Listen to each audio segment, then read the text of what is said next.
Well, I think the obvious explanation is that I had a very bad situation when I was living in LA, with primarily with cocaine, and it was really important for me to stop destroying myself, which I was, what with one thing and another.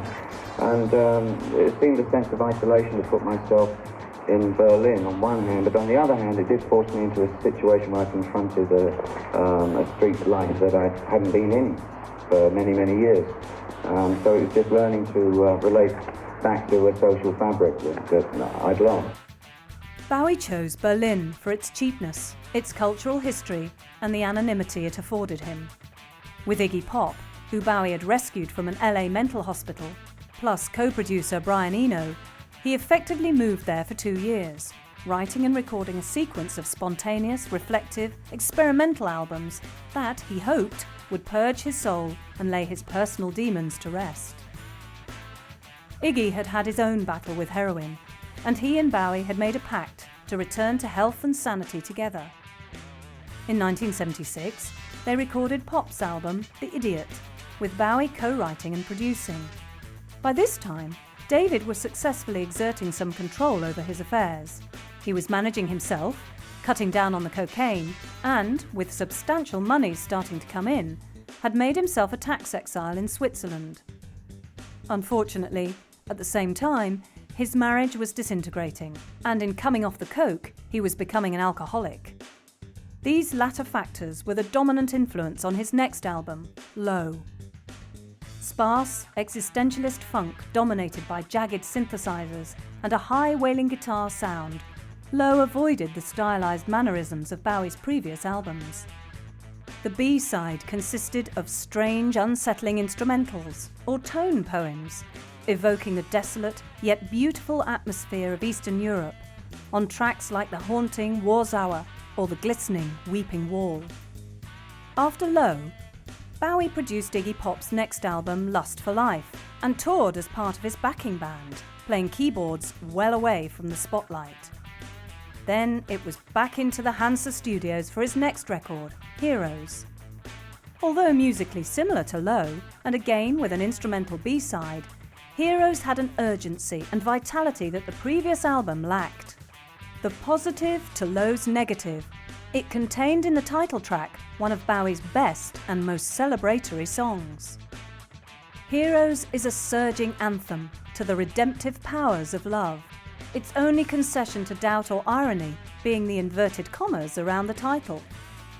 It was Bowie's biggest hit for some time, and during the remainder of 1977, Bowie was free to record duets with both Mark Bolan and Bing Crosby, both of whom sadly died soon after, and narrate Prokofiev's Peter and the Wolf on record with the Philadelphia Symphony Orchestra.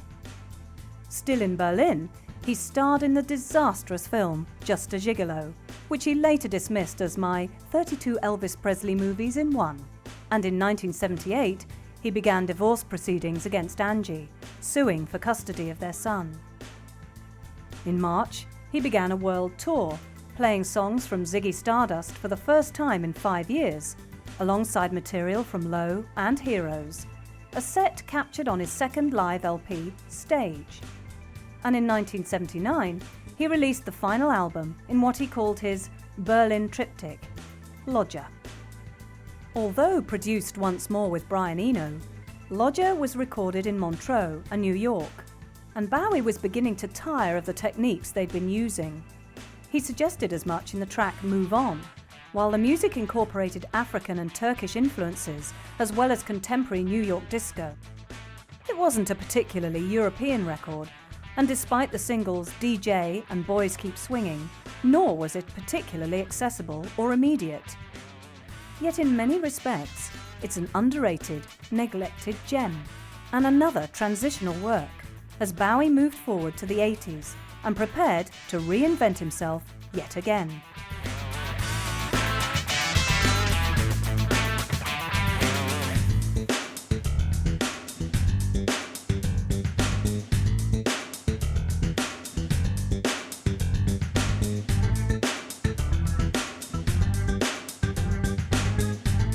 Am I still into the occult? I don't think I ever was particularly into the occult. I'm certainly not in the occult now. Mick Ronson and Mike Garson at least were invited back for Bowie's next album, Pin-Ups. A collection of 60s covers done in the camp, hysterical style of the Spiders from Mars, Bowie was still recognisably in Ziggy mode on the sleeve. Doubtless, it offended purists of the era, while introducing and restyling the songs for a new generation. This was merely a stopgap, however, while David worked on his next project. Diamond Dogs was born out of a frustrated attempt on Bowie's part to produce a musical based on George Orwell's 1984. Unable to secure the copyright, he reworked the songs he'd already written into his own personal vision of a nightmarish totalitarian future. Another influence was William Burroughs, whose cut-up technique David used in his lyrics, juxtaposing random phrases to surreal, hallucinatory effect. Burroughsian images of control through addiction, sexual sadism, reality manipulated like movie footage, and homoerotic boy gangs roaming through an apocalyptic, anarchic landscape also reoccurred. The album was a musical cut-up too, with songs segued together by claustrophobic metallic guitar scrapes. Jazz, funk, soul, the Rolling Stones, and overdubbed and treated vocals spiral through a distorted electronic soundscape. The single, Rebel Rebel, recalled Ziggy's androgyny, but was in fact inspired by the transsexual Wayne, or Jane, County, at the time contracted to Main Man. Bowie produced and played most of the instruments on Diamond Dogs himself, and it ranks as one of his finest sonic achievements, though at first it was poorly received critically.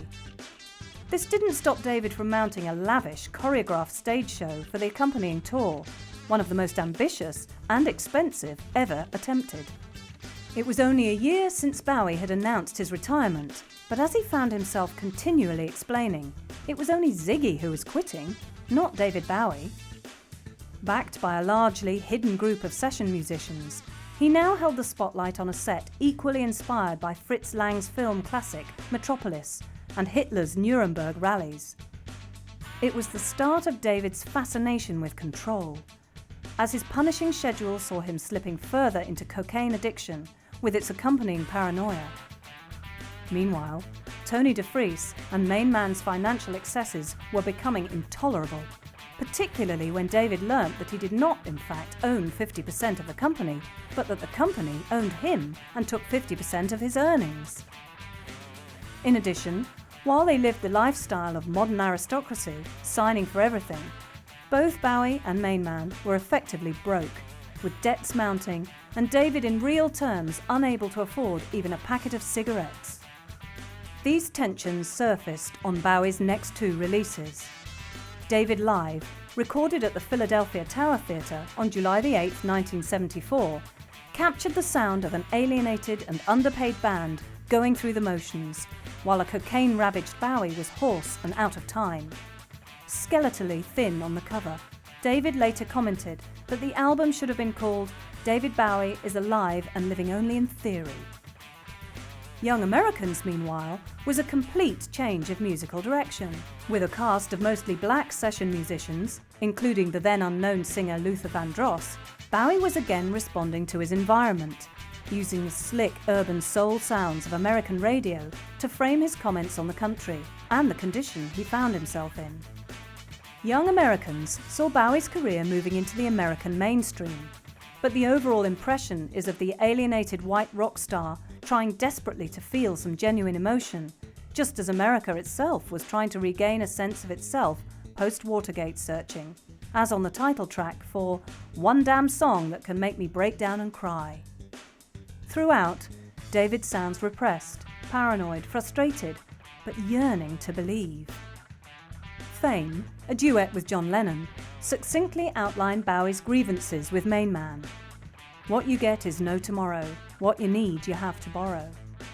DeFries would receive royalties on all the albums David would record until 1982, but at least now David was free to manage his own business affairs. Unfortunately, he was falling apart. Living in Los Angeles, he dabbled in the occult and was convinced that psychic vampires were causing bizarre, inexplicable events to occur around him. His perilous state was captured in the BBC documentary Cracked Actor, which in turn inspired director Nick Roeg to approach Bowie for the lead role in his film The Man Who Fell to Earth. Bowie was perfect in the part, as a detached, asexual alien gradually succumbing to his environment. Critics praised him, but Bowie was barely acting, and his next album, Station to Station, captured the extent of his alienation. Opening with the sound of a passing train, it was a transitional album, a fusion of the motoric machine music of German groups like Neu and Kraftwerk, with the organic funk of young Americans. Once again, it yearned for emotional connection, but its epic romantic ballads rang chillingly hollow. It's not the side effects of the cocaine, Bowie sang, but Station to Station was a brilliant, powerful evocation of drug-induced numbness.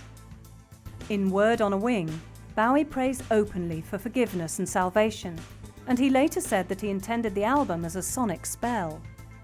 It's as if by singing about moving on, he might actually be able to change his situation, and as if by singing a love song, Golden Years, for an increasingly distanced Angie, he might actually feel some warmth. Bowie's new persona, the Thin White Duke, was a decadent European aristocrat, mouthing romantic clichés he was too numb to feel. At the same time, David was giving interviews in which he put himself forward as a fascist dictator for either America or the UK. Whether his comments were tongue-in-cheek, in character, or a coke-addled projection of his own paranoia, they came over as stupid and offensive.